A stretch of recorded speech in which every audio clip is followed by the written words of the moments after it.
welcome into a Week 11 version of the BSP Sunday Morning Fantasy Show, brought to you by BackSportsPage.com. I am your host, Ryan Stern. Joined with me, as always, Marthani Sanders, and joining us again, Nate Pawali. Good morning, gentlemen. How are you today? Man, I'm feeling pretty good. Uh, crazy weekend as always. I mean, now we're here at week 11. A lot of good guys that we got on bye week, and then we got guys that's hurt that's going to be out for a while too. So getting these We're lineups starting. together is going to be We're starting to get to that point of the season where half your lineup has a Q on it for the majority of the week, and you see that Q and you're like, oh my god, what am I gonna do, this and that. And it's just that part of the NFL season where everyone is battling injuries. Nate, how are Right. you this morning? Doing all right. Got a bit of a cold pattern going on through Ohio. Highs are only expected to get into the mid to upper 20s today. So, Well, at least you're not in Buffalo. facts. yeah, that's true. So the obviously the biggest news over the past couple of days was the fact that the Bills Browns game, which was scheduled for Buffalo this weekend, was moved to Detroit because of 6.5 feet of snow that they got up there. I don't know if any of you saw the Bills put out on their social media this morning a video of everything it took for them to actually get out of Buffalo, where you had Bills fans going to the players' houses and digging them out of their own driveways. Holy Yeah, mackerel. scouts driving to pick up players walking over like 2 miles from their house to the facilities. I mean, it was crazy just to watch what it actually took for them to get out of Buffalo, because when they made the decision to move the game, which was obviously the right decision, there was already a travel ban in place. So I know there was a lot of people who were like, well, they made this decision, but the Bills didn't do anything about getting out. They couldn't. They had they had no choice in the matter. So, but luckily that game is going to be played. And now it's in a controlled environment. So for those of you that have players in this game that were worried about playing in a snowy environment, we should see some fantasy points in that game. Yeah, definitely now since of course it being inside in the dome, there's no real weather going to affect anything.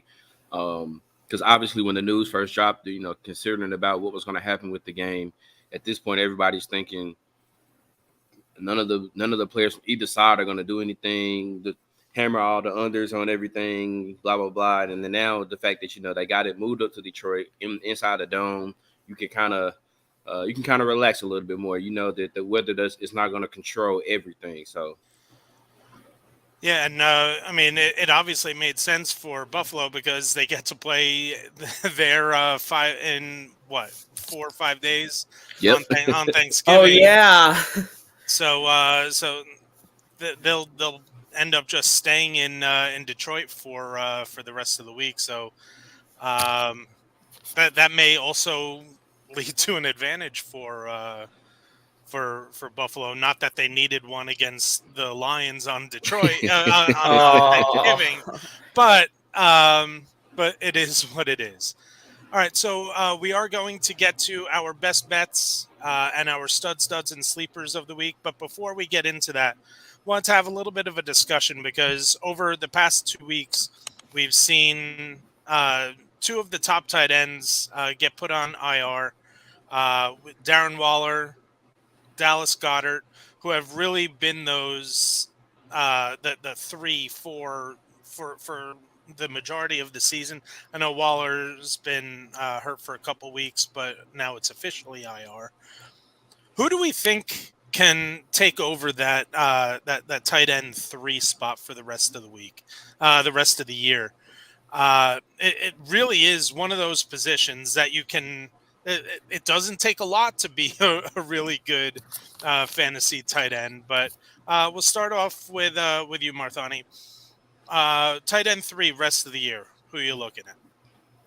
I mean, man, it's quite a few options out there. I mean, the first couple that come to mind is obviously Dalton Schultz down in Dallas. Um, Surprisingly, I would say maybe even throw.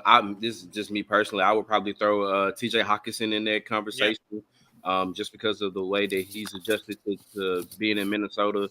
You can see that outside of Justin Jefferson, he's being the next most targeted guy on that team. Um, those are kind of like the next two guys that I got there that could be that tight end number three. I think it's between those two. Yeah. Nate, who you looking at? Well, I agree with Schultz, but I'm going to show my Browns fandom card here a little bit. I could see maybe a guy like a David Njoku being tight end 3 for the rest of the season. Yeah, that's definitely someone who is going to be in play. We saw his utilization before his injury was top 5, top 6, and you have to remember in 2 weeks now he gets Deshaun Watson Right. instead of Jacoby Brissett. So you're going to definitely see an uptick in quarterback play. I definitely agree with some of those guys. Dalton Schultz is going to be one that I'm looking at in terms of consistency, especially what we've seen between him and Dak Prescott on the field at the same time. In a PPR situation, though, as scary as this name may sound, what about Tyler Higbee? Oh, yeah. With the absence of Cooper Kupp in that offense, Tyler Higbee is actually the number 2 targeted player in this offense. I can see the numbers for Allen Robinson, Ben Skoranek, Van Jefferson going up, but the consistent targets of Tyler Higbee in a PPR format, I think, can put him maybe not at that all the way up to number 3, but he could be their top 5. But T.J. Hawkinson is probably the name that I'm going to go with. 2 weeks in Minnesota, and all he's done is seen 19 targets, catching 16 of them. The touchdowns are going to come, but with that much utilization, surprisingly for a tight end, you don't need all. You don't need the tight ends for T.J. Hawkinson to give you a good week.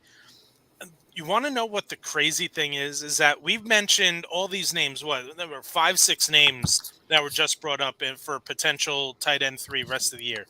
No one brought up George Kittle. Yeah, that's a good And Kyle point. Pitts.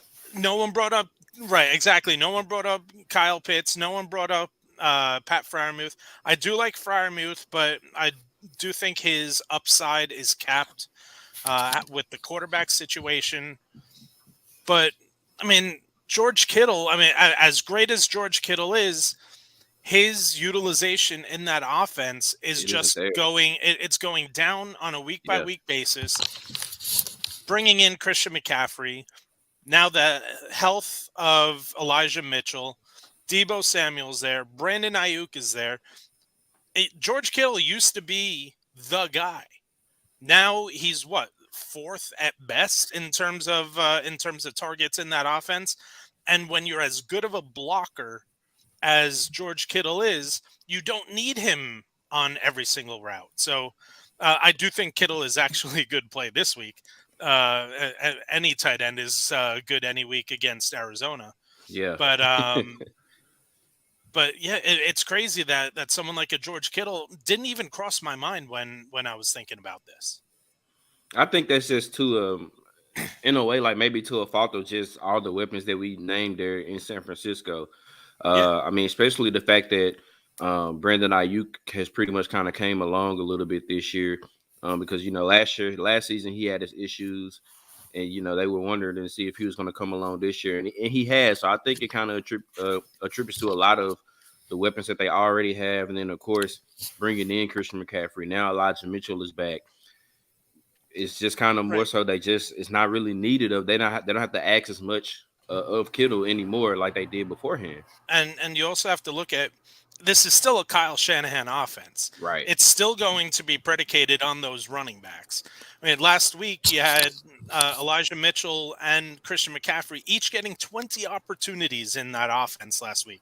So the opportunities for Kittle when he was the guy, he was the number one target.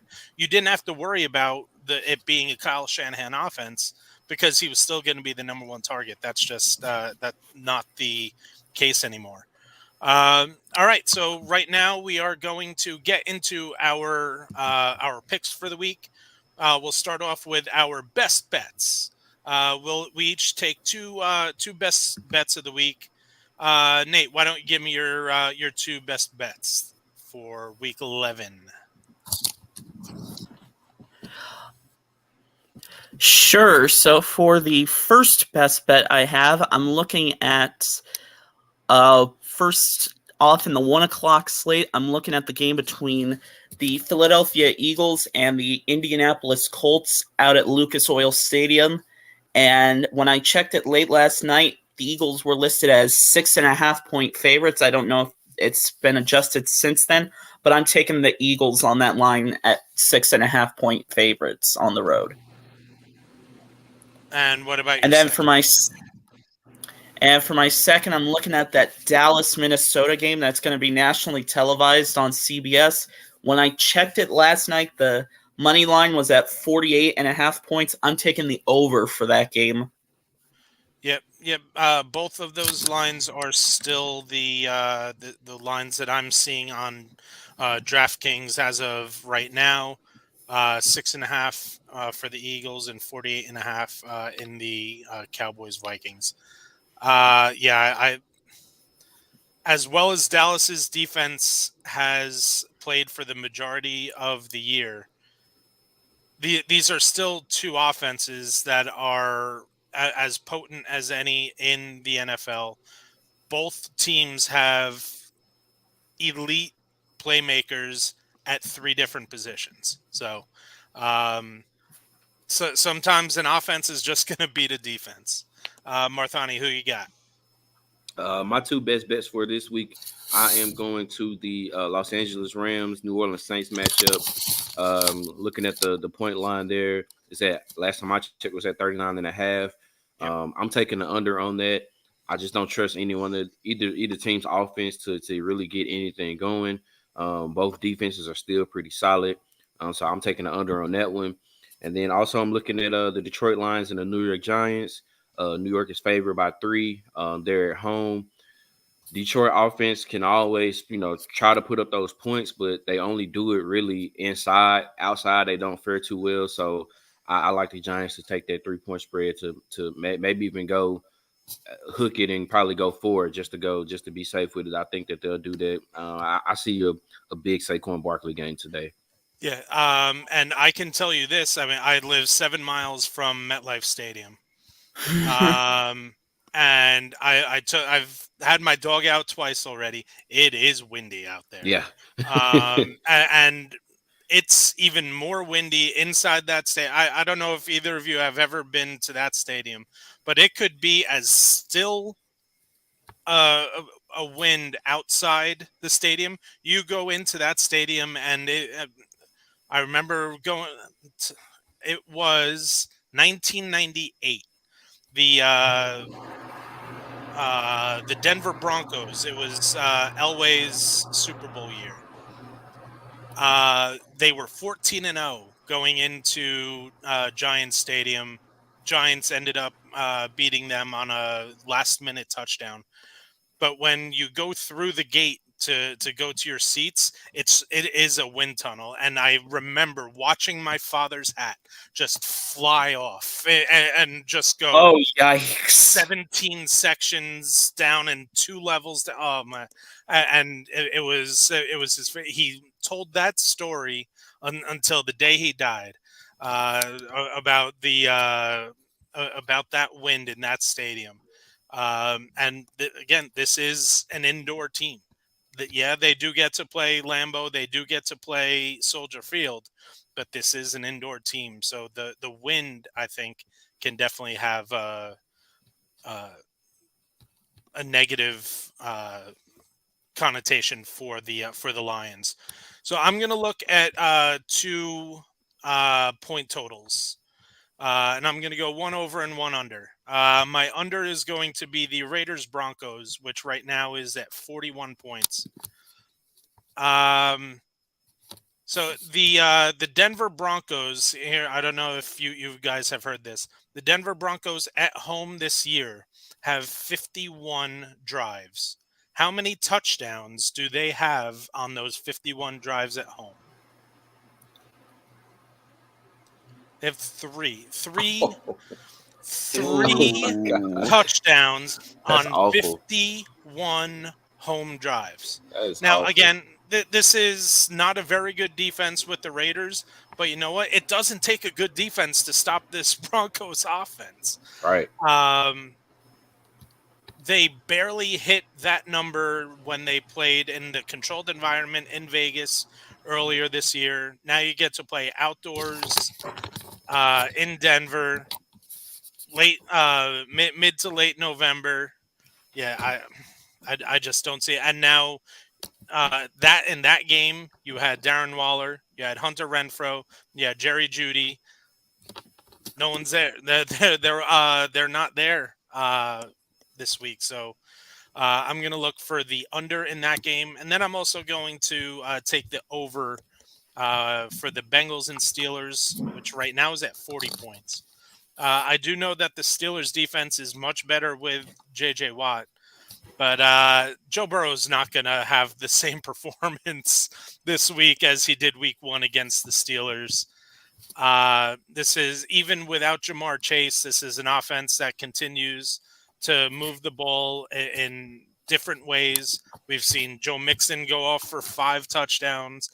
We've seen Joe Burrow go off for big games. Tyler Boyd, T. Higgins, Hayden Hurst. That they've got plenty of weapons, and we're starting to see a little bit more from the Pittsburgh offense.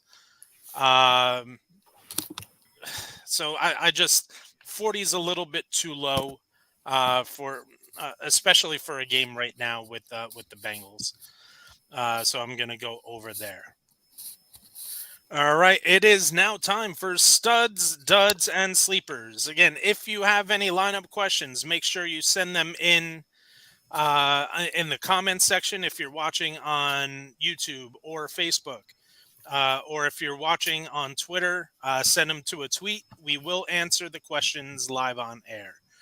So as always, we will start with our stud quarterbacks of the week. And Nate, why don't you kick us off? Sure. So for my stud quarterback this week, I am looking to the Monday night game at Estadio Azteca for the Monday night game down in Mexico City, and I am picking 49ers quarterback Jimmy Garoppolo. Yeah, so in that game, I do think Jimmy Garoppolo, and I'm glad that you picked someone from this game, and especially at this position. Because if you're in a 1 quarterback league, which means there's more of a chance of quarterbacks being on the waiver wire.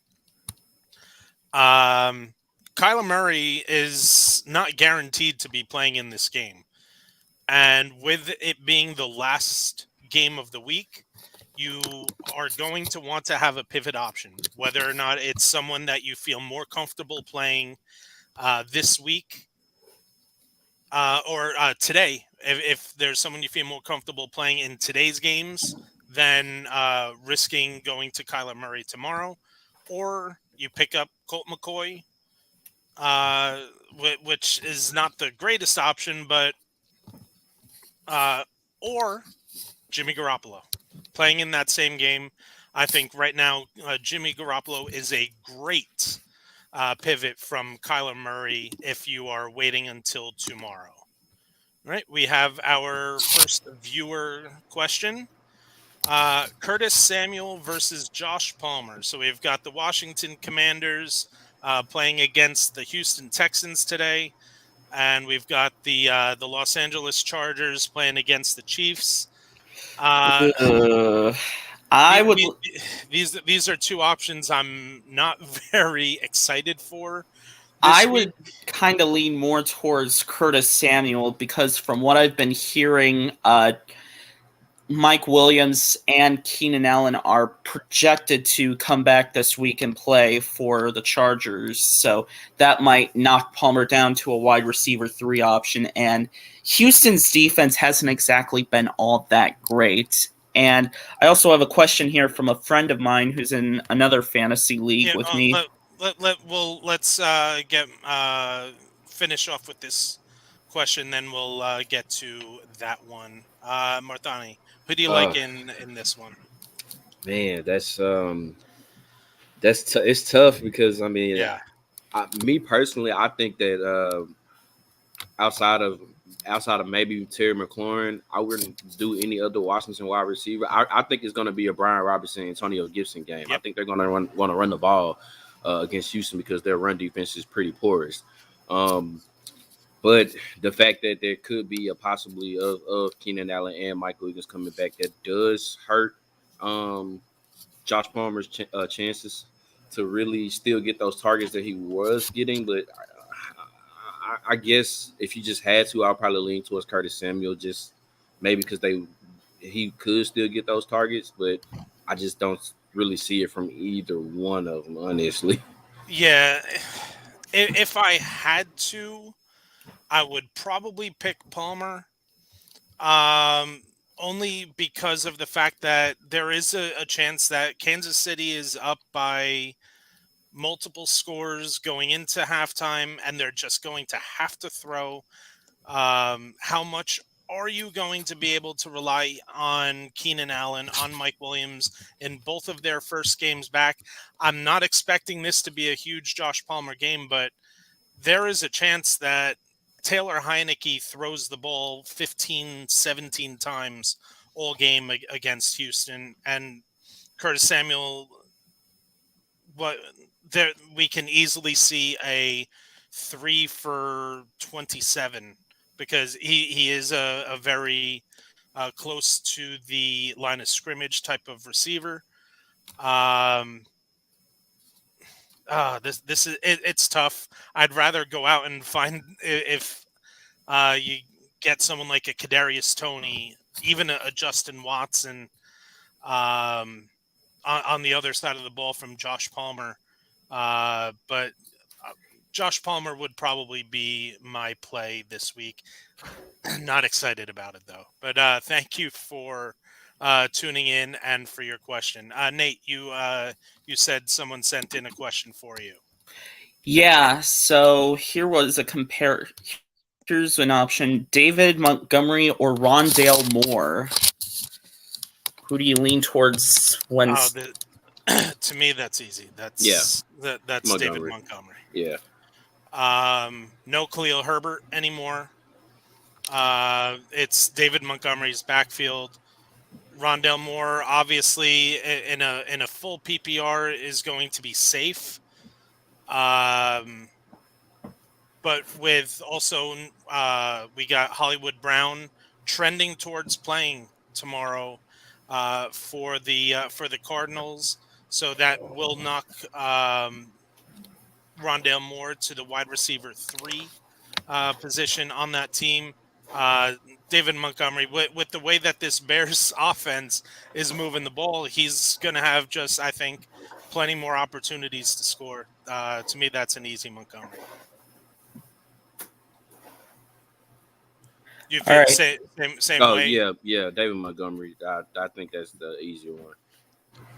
Right. The question the question was from one Steven Struckman. Thank you for tuning in, Steven. All right, back to our studs of the week and our quarterbacks. Why don't you, Marthani, who's your stud quarterback? Yes, sir. I'm going to go with Kirk Cousins as my stud quarterback of the week this week. Minnesota is back at home. It's a home game against the Cowboys. We know Kirk Cousins plays much better at home than he does on the road.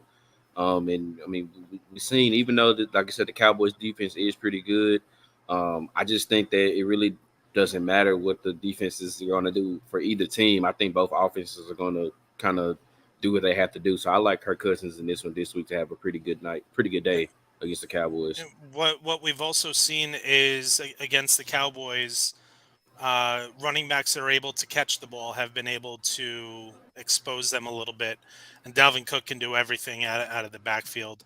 And I'm gonna go to the other side of the ball in that same game, and I'm gonna go with Dak Prescott.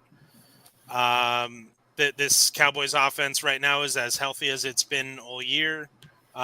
Zeke will be back today, so you got the two-headed monster in the backfield, which should ease some of the maybe even load some of the boxes. We saw finally a breakout this season from CeeDee Lamb last week. Dalton Schultz and Prescott have emerged. We'll talk about that in a few minutes. And yeah, so Dak Prescott, I think, is as safe as an option. Right now, the Vikings are actually 28th in giving up points to the quarterback in 4-point per touchdown scoring. So, give me Dak Prescott. All right, running backs. Nate, who you got? Okay, so I'm going to have 2-in-1 matchup, one stud, one dud. For my stud, I'm looking at, and that matchup I'm looking at is the Jets on the road taking on the Patriots. And my stud running back is going to be the Pats' Ramondre Stevenson. Ramondre Stevenson is running back 8 since week 3. Mm. And that's even with that's in total points, not in points per game. So there are some running backs who haven't even had their bye during that time, which Ramondre is coming off of. Yeah, I love, and it killed me. There was a league that I felt I was just not going to be able to have a competitive enough team to make a run. So it's a keeper league. I would have been able to keep Ramondre in the 6th, but I made 2 different deals and was able to land a 3rd-round pick plus Travis Etienne. Mm. Ooh. And Travis Etienne is an 8th-round keeper. So I got 2-round advantage with the ATN pickup. Plus, I was able to pick up an extra 3rd-round pick. So, yeah, I was happy with how it ended up, even though I love me some Ramondre Stevenson. Marthani, who you got? My stud running back for this week, I'm going with Cordero Patterson. I know last week against Carolina, he kind of probably let everybody down. So I'm pretty sure everybody thought that they were going to be able to run the ball pretty well that last game against Carolina, but they didn't. But Chicago's run defense has been awful the past few weeks. I mean, we saw what Dallas did to him, what Miami did to him. Even Detroit got their run game going on them as well. So I just think the trend is going to continue for that. I can really see where maybe a couple of the receivers from East Side could get something, but that game is all predicated on the run game. I think the running backs are the guys that you look for in this one. So I think Patterson is due to have a big game this week to rebound from last week. I can see both Patterson and Tyler Algier having decent games this weekend. So I am going to, in fact, we just talked about him, and again, I'm going to go on the opposite side of the ball from you, and I'm going to go with David Montgomery. We talked about it during the question. It's now his backfield alone, and it's the Atlanta defense. Yeah. You don't need to say a whole lot more other than that. Yeah, David Montgomery is and wasn't all that expensive in DFS this week either. So I have me a couple shares of David Montgomery this week. All right, over to wide receiver. Nate, who you got? All right, so for my wide receiver, I'm also looking at the Chicago-Atlanta game, and this one might surprise you guys, but I'm going with Darnell Mooney as my wide receiver stud pick. Nothing wrong with the way Mooney's been performing over the past couple weeks since they've unlocked Justin Fields. He's receiving targets. He's getting. I wish for his sake the red zone targets were a little bit more, but they're going to one former Notre Dame tight end, which I know. I believe Marthani will be talking about in just a little bit. But Marthani, who you got for your wide receiver? My stud wide receiver this week, I'm going with Tyler Boyd. As you Ooh. mentioned, with the Bengals going against the Steelers, there's still no Jamar Chase. And I just think, the fact that really ever since he's kind of like went down, Tyler Boyd has been getting those shares and those targets. Him and T. Higgins should both have a good game. Yes, the Steelers defense is better when they do have TJ Watt out there on the football field.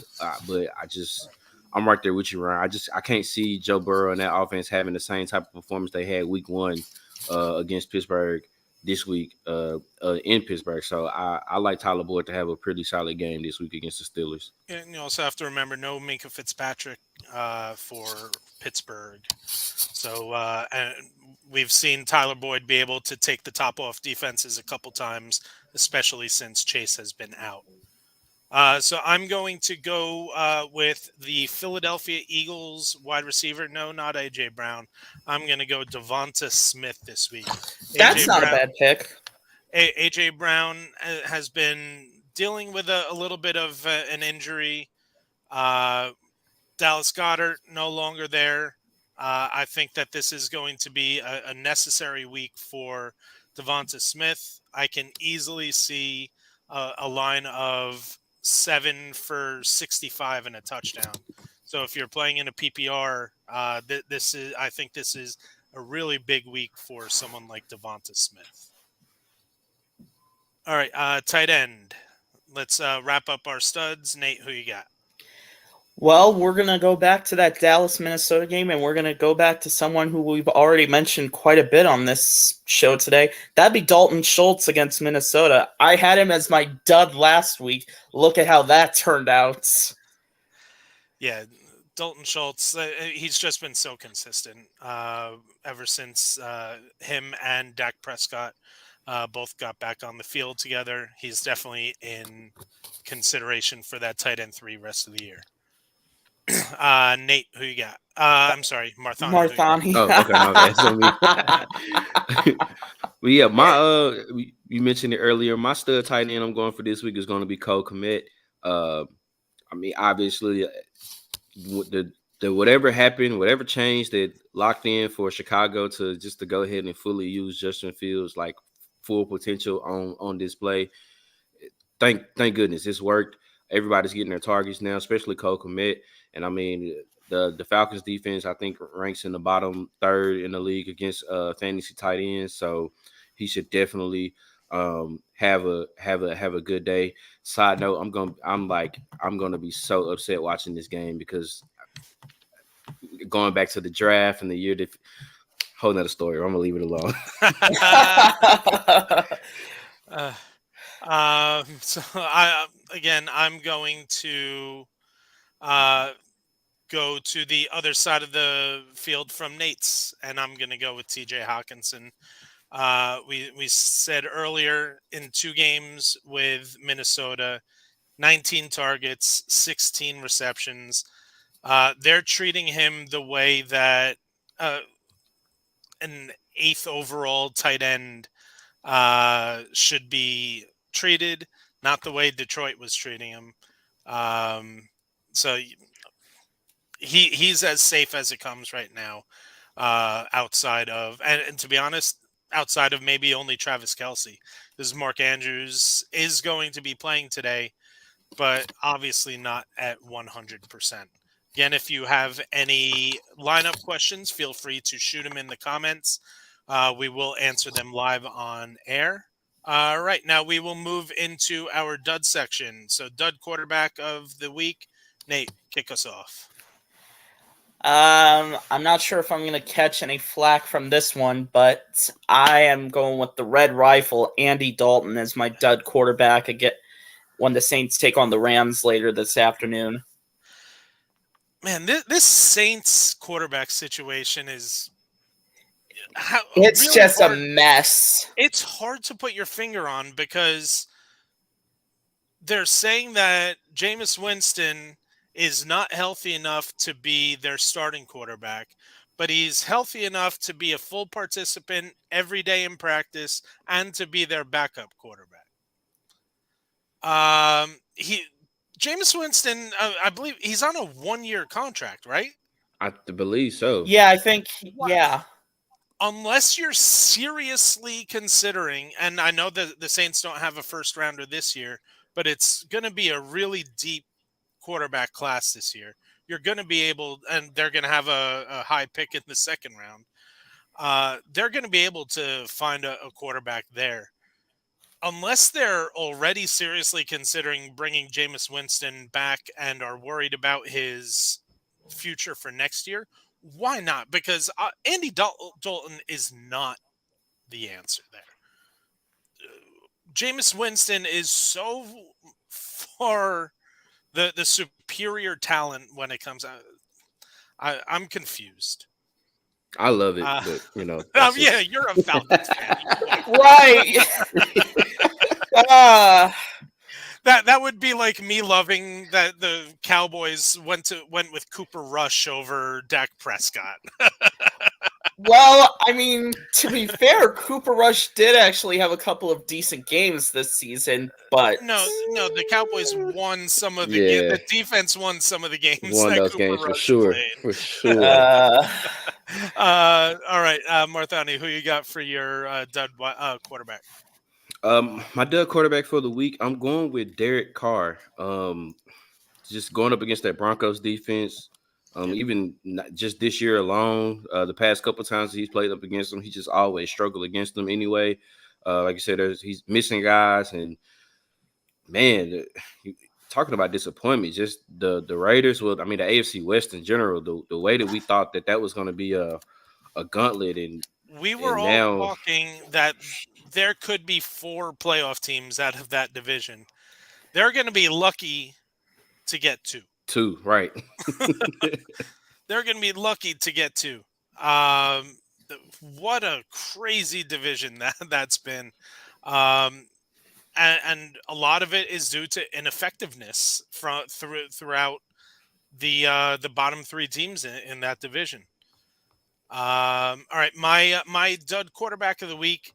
We talked about it earlier, and there's just something that people love, especially in the fantasy community, about Taylor Heineke.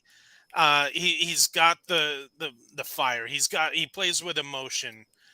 He dives head first for first downs, and yeah, you love to see that kind of emotion. But this, as I stated earlier, this could be a game against the Houston Texans that they asked Taylor Heineke to throw the ball 15 times.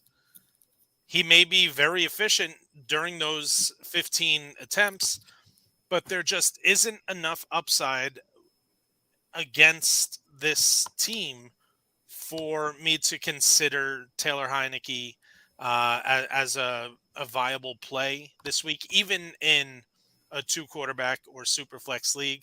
I'm looking somewhere else.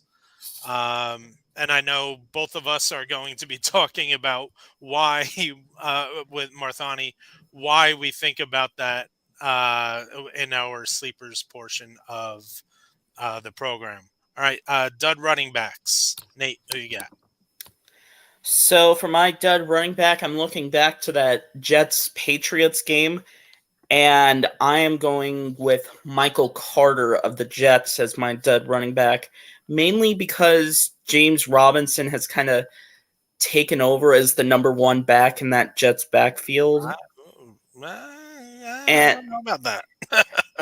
Well, that and the Patriots overall in the season have given up, I think, the 7th fewest points to running backs. So they're a pretty stiff defense when it comes to playing against the running back. Yeah, again, depending on the scoring, but in full PPR, so they don't allow a lot of catches to the running back position. They've allowed the 4th in PPR. They've allowed the 4th fewest points to the running back. It is a very tough matchup. Um, where if the Jets are able to get into the red zone, though, and I know a lot of people would think that James Robinson would be the guy, but since James Robinson has been there, Michael Carter has gotten 3 red zone touchdowns. James Robinson only has 1 red zone carry.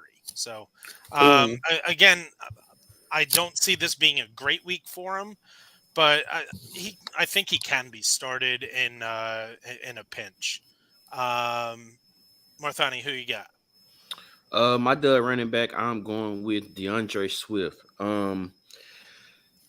It's just been kind of confusing how they've managed like the workload between him and Jamal Williams there in Detroit, and um, I just I also don't see it to where they could really run the ball effectively on that New York defensive front. And I mean, it's been kind of shown that Jamal Williams is the number one running back there right now at the moment. So I just don't know if the volume is there enough to keep playing DeAndre Swift. I mean, the potential for sure is there, but just the volume is just not showing out there right now on the field and production wise. So I can't he can't be trusted at the moment. And he's only being utilized between the 20s. He's not getting any of the red zone work. He had a receiving touchdown from inside the red zone. What was that, 2 weeks ago? But receiving touchdowns from running backs can always be counted on. If the touchdowns you want to look at from running backs are the rushing touchdowns, and Jamal Williams leads the NFL in those this year. So, um, yeah. And the Giants are 7th in terms of yards allowed on the ground to running backs. So yeah, it is going to be a tough matchup for them indeed. I'm going to go to James Conner playing Monday night against the San Francisco 49ers. Again, there's a very good chance that this is a Colt McCoy game for the Cardinals, and if it is, expect to see a loaded box from a very good defense. Uh, I know that there is no more Benjamin in that backfield, but Keontae Ingram, I think, is going to emerge as a passing downs back for this team. Uh, James Conner would worry me a lot if I was relying on him this week. All right, Dud, wide receivers. Nate, lead us off. Okay, so I was torn between 2 when I was crafting this last night. And I ended up going with Indy wide receiver Paris Campbell as the Colts get set to take on the Eagles today. It's crazy because Paris Campbell over the past couple weeks, and especially the games that Matt Ryan has played, has emerged as the number 1 receiver there Yeah. in terms of targets and red zone utilization. Michael Pittman is still more the PPR guy, and it's funny because you look at their 2 bodies, and just look at their bodies and you say, okay, Paris Campbell is the PPR guy, Michael Pittman is the touchdown guy, and it's just completely flip flopped.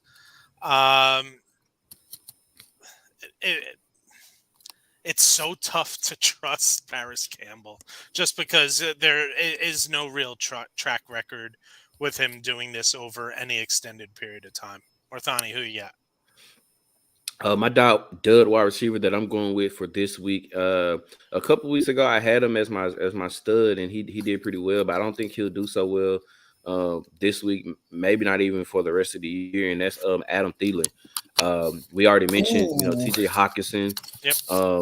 Coming in, and he's pretty much been like that number 2 target now behind Justin Jefferson. So the targets and the shares just hasn't come Thielen's way like it used to be when, for a minute he was the number 1 receiver there at one point in time. So now him being from that 1 to 2 target right there, now being at the basically a number 3 target It's just the shares isn't there for him enough. And then obviously when they have Dalvin Cook running the ball effectively, then you don't want to take him off of his high horse. So it's just the shares there just isn't enough for him right now to keep him in your lineup, or even playing him, or even picking him up in a DFS situation either.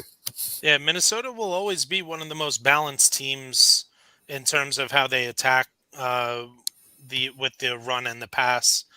They're able to do both effectively, and as you said, Hawkinson has just absolutely cut into the target share that Adam Thielen used to have in that offense.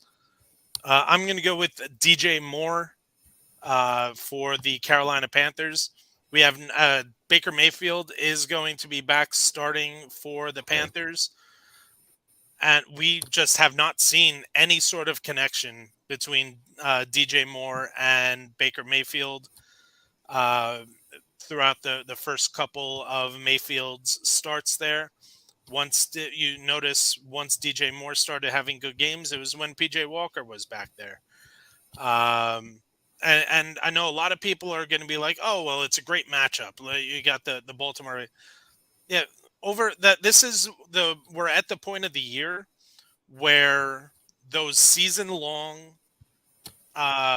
projections or stats doesn't mean a whole lot, because right now, I think in PPR scoring, the Baltimore Ravens are the fourth best or fourth worst in terms of giving up points to the wide receivers. So you see, they're the 29th best against wide receivers. This and that. That should be a great matchup.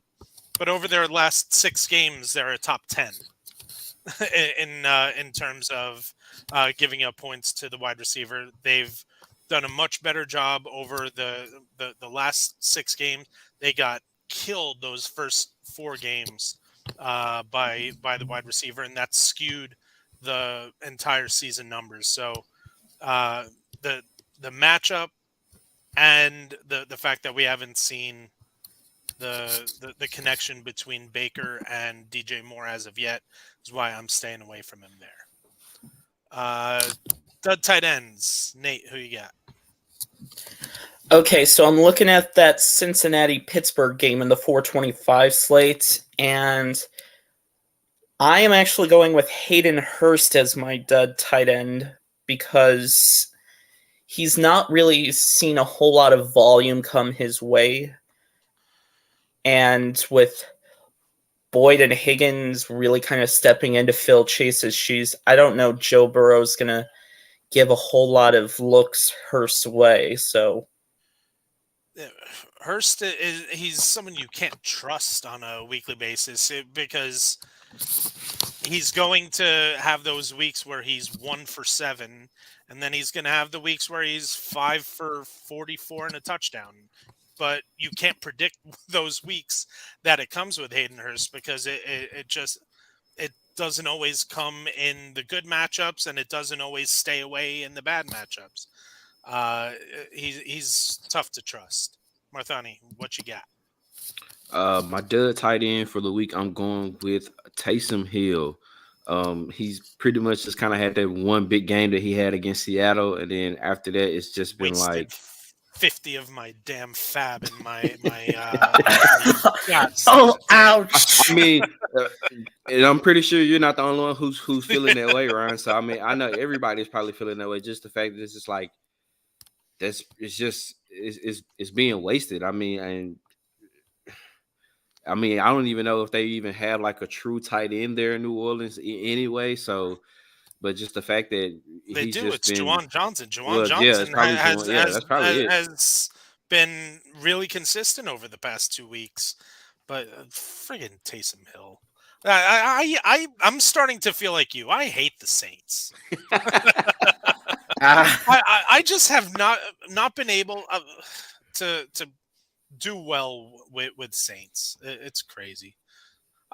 So I'm going to go Dawson Knox. The Cleveland defense has not been great, but the one spot that they've actually been best at is allowing points to the tight end position.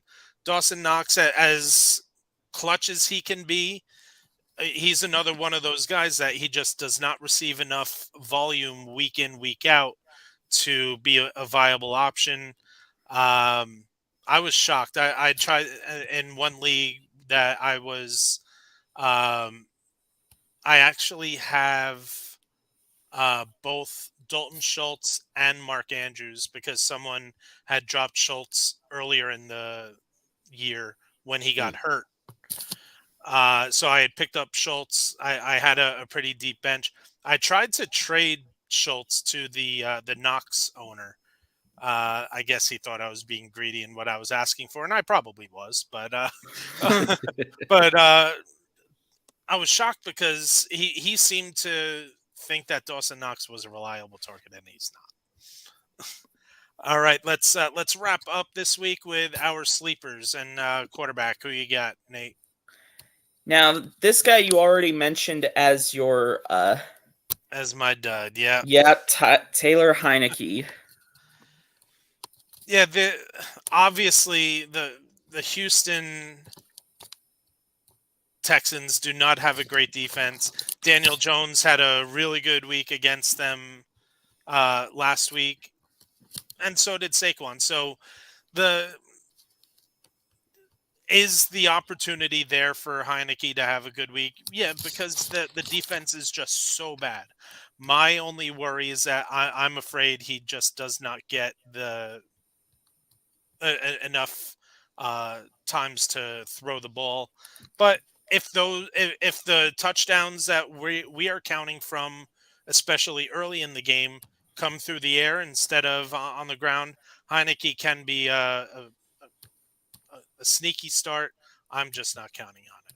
Marthani, who you got? My sleeper, I'm going with, and I mean, it's a shame that he's got to be a sleeper, but Russell Wilson.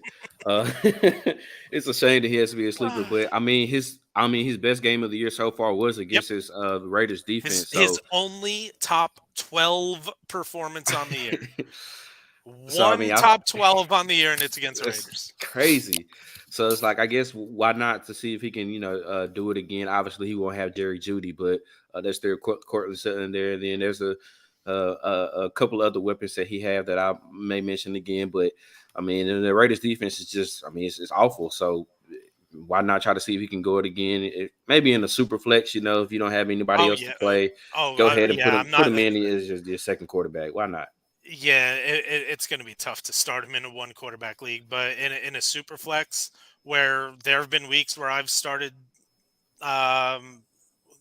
Davis Mills over him, but yeah, this is a week that you can get away with playing Russell Wilson.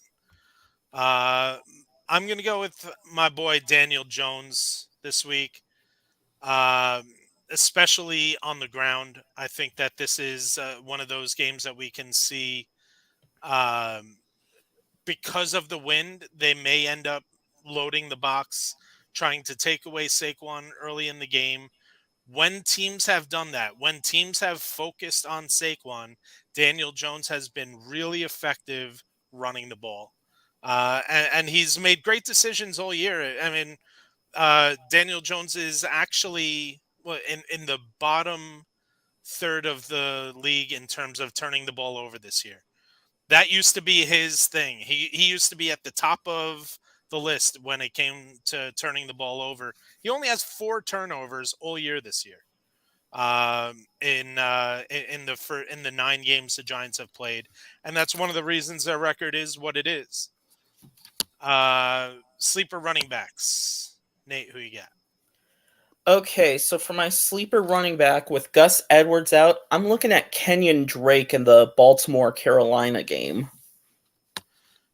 Yeah, it's a great pivot, and it scared me to play either one of them if they were both going to play, because I do think it is going to be a committee. But Kenyon Drake right now, I think, is a tremendous play. Marthani, who you got? My sleeper, I am going with Antonio Gibson. I know we've been already kind of talking about this game a lot. And The we'll just Texans rush defense is awful. I mean, why not? we'll come out and I'll say I'm gonna take his backfield partner in Brian Robinson. Yeah. uh, would it shock anybody if both of them got 60 yards and a touchdown this week? No. If both of, I mean, they both did it last week against Philly. This is a team that I think is taking over with their identity being running the ball. Antonio Gibson has sort of emerged back into the favor of this coaching staff, because early in the season, especially preseason, when he was on the third team and returning kicks, he's reemerged as someone that they can rely on. And Brian Robinson, how great is that story? I mean, Right. Right. It really is going to be, I think, one of the top stories of the NFL this year. Wide receiver. Let's actually go wide receiver and tight end together so we can wrap up. We got 2 minutes till kickoff. Nate, who you got? Okay, so for my sleeper wide receiver, I've got Kadarius Toney in the Sunday night game. And then for the tight end, I'm going to go with Foster Moreau, the Raiders tight end at Denver. Yeah, Kadarius Toney was going to be my guy until I saw you take him. It's okay, man. We can share the same wavelength. Marthani, who you got? So my sleeper wide receiver and tight end, I am going with Garrett Wilson for the New York Jets, and I'm going with Greg Dulcich for the Denver Broncos. I'm starting both of them at least once across my teams this week. I'm going to go with Darius Slayton, who right now is the number one wide receiver for the Giants. And I'm going deep with my sleepers. And that's Trey McBride for the Arizona Cardinals. Another name we didn't even mention with the tight ends that were lost for the year is Zach Ertz, who was, I mean, as consistent as a tight end had been for quite some time. Trey McBride was, as much as people love Greg Dulcich, Trey McBride was the first tight end taken in the 2022 NFL draft. He will now, and he saw 90% of snaps, even though Zach Ertz was on the field for more than 2 quarters in that game. They were running a lot of 2 tight end sets. So Trey McBride was on the field already, getting acclimated to that offense. I think we can see something out of him. Love him in DFS this week. That's going to wrap it up for week 11 in fantasy football land. Everyone, got kickoff about to happen. Guys, good luck in your fantasy leagues this week. Again, make sure you're following everyone on Twitter. I am at rstern33. Nate is at P22Nate. Marthani is at IM_M_Sanders_. And make sure you're following Backsports Page at Backsports Page on all social media. Guys, good luck this week. Let's do it again next week, all right? And all right. Happy Thanksgiving to everyone and your families. Yep. Sorry, happy Thanksgiving. All right, that's going to wrap it up, guys. We'll talk next week. All right.